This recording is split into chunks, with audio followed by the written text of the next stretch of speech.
Rekan-rekan yang terkasih dan berbahagia, bagaimana kabarnya? Adakah perubahan yang signifikan terjadi pada rekan-rekan semua? Dari cabenya pipi, perubahan warna kulit, lingkar pinggang, dan pasti semuanya tambah cantik dan tambah ganteng ya, karena semua berada di rumah.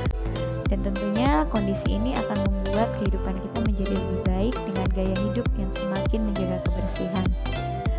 Pada kesempatan ini, perkenalkan saya akan memberikan pengumuman tentang sistem perkuliahan kita yang akan dilakukan pada pertemuan yang ke-13 untuk mata kuliah Hukum Kekerabatan. Pada kesempatan ini, teman-teman diminta untuk kuliah secara mandiri dengan aktivitas menyelesaikan tugas yang sudah diberikan minggu yang lalu berkaitan dengan sistem pewarisan menurut suku dan asal wilayah rekan-rekan masing-masing. Untuk itu, detailnya dan rinciannya teknisnya akan dijelaskan pada video berikut ini.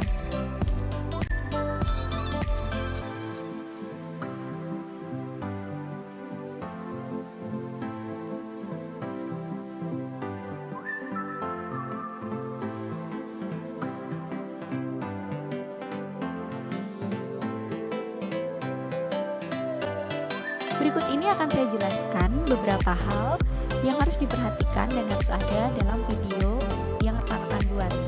Yang pertama yaitu selayang pandang daerah. Selayang pandang daerah ini maksudnya adalah rekan-rekan menceritakan tentang kondisi geografis, terletak di mana, atau wilayah teman-teman berasal itu berada di mana dari wilayah Indonesia. Sebagai contoh, suku Batak berada di Provinsi Sumatera Utara, meliputi wilayah mana saja, dan silahkan bisa dijelaskan bagaimana pembagiannya. Semisal dalam suku Batak, di situ dikenal ada beberapa sub-suku. Ada Batak Toba, Batak Karo, Mandailing, Batak Pakpak. Nah, itu bisa dijelaskan. Dan kemudian, jelaskan pula sistem kekerabatan yang dianut. Jadi, dari suku-suku yang teman-teman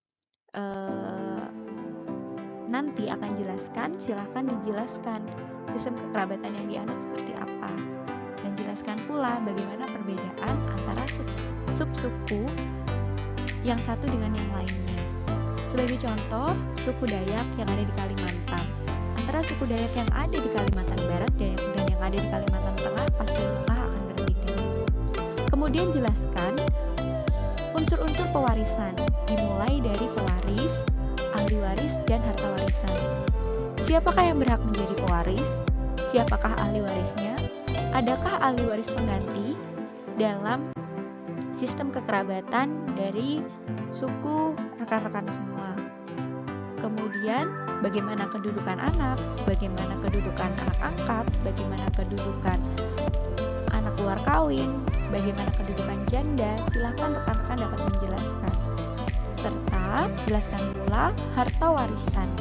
Harta warisan yang ada dalam sistem kekerabatan dari suku-suku yang nanti rekan-rekan akan jelaskan meliputi apa saja.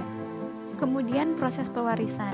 Bagaimana proses pewarisan terjadi dalam suku yang teman-teman akan jelaskan. Lalu sistem pewarisan yang dianut apa?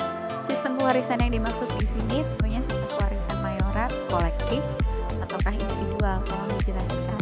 Nah, yang terpenting apabila kelompok teman-teman terdiri dari beberapa suku atau subsuku, misalnya seperti suku Dayak tadi ada beberapa, tolong dijelaskan persamaan dan perbedaannya.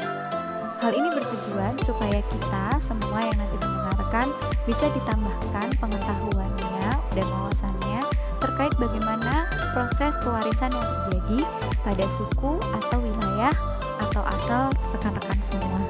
Begitu. Untuk konsepnya terserah, teman-teman boleh melakukan video, maksud saya membuat video dengan proses apapun. Yang terpenting adalah di situ ada suara teman-teman untuk mewakili proses presentasi yang ada, karena presentasi akan dinilai dari bagaimana teman-teman menyampaikan informasi yang teman-teman buat. Begitu ya. Untuk durasinya maksimal 8 menit, boleh 8-10 menit, silahkan disesuaikan disesuaikan apabila sub-sukunya banyak, mungkin bisa sampai 10 menit begitu.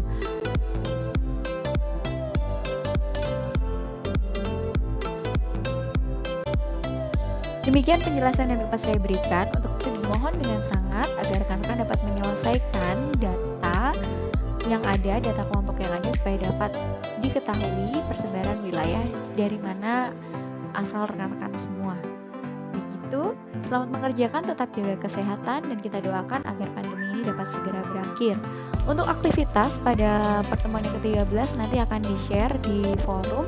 Silakan teman-teman mengerjakan untuk menjadi presensi kehadiran dari rekan-rekan. Jangan khawatir, pada prinsipnya pertemuan ke-13 ini dialokasikan untuk proses pengerjaan dari video yang akan dikumpulkan. Begitu teman-teman semua, sampai jumpa dan Tuhan memberkati.